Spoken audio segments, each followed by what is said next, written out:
1/3 of children are smothered in an airtight cage of poverty in the most affluent land on the planet, as Martin Luther King Jr. once put it.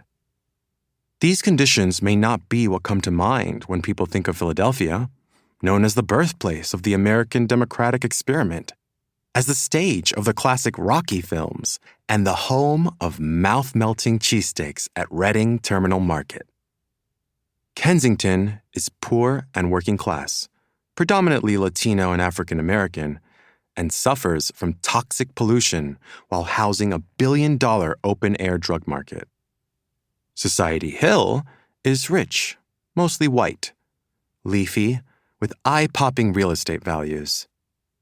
In one neighborhood, children attend underfunded, overcrowded schools where they drink from lead-laced water fountains, play in gymnasiums caked with asbestos, and fall ill in classrooms with no heating.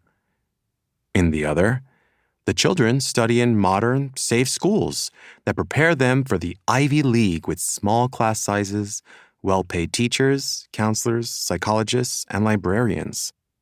In Kensington, children live in broken-down housing with mold and mice droppings, but without hot water, and endure sudden evictions with less than 24 hours to pack up their clothes, toys, and belongings and move into a homeless shelter or a relative's dwelling.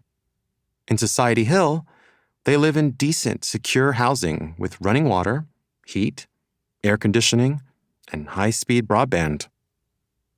Live to See the Day follows 3 Puerto Rican children growing up in North Philadelphia, a city that embodies the awesome inequalities at the heart of the American body politic.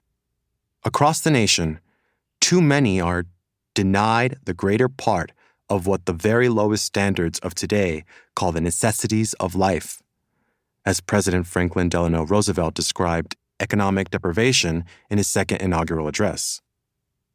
Today, nearly 40 million languish in poverty. More than half of the population lives paycheck to paycheck. Tens of thousands die prematurely due to lack of health care each year, and millions are housing insecure. This was not our destiny. Amid the wreckage of the Great Depression, Roosevelt's New Deal put starving and jobless Americans to work, building roads, parks, schools, libraries, post offices, and other infrastructure, established social insurance for the elderly, unemployed, and single mothers, and provided collective bargaining rights to workers. He restored their faith in the power of democratic government to relieve suffering and protect against the accidents of life. A few decades later, Lyndon B. Johnson's Great Society renewed this vision when he raised the Jim Crow caste system, guaranteed health care to seniors and the poor, and expanded Social Security.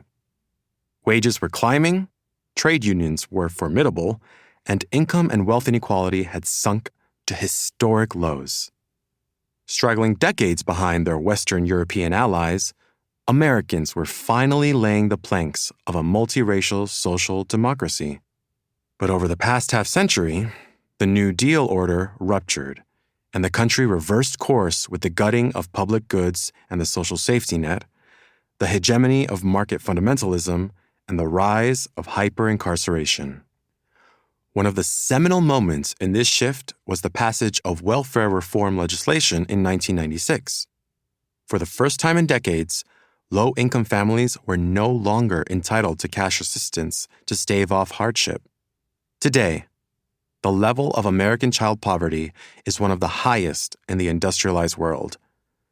In 2019, a fifth of children in the United States were poor compared to a mere 4 to 5% of children in Finland and Denmark.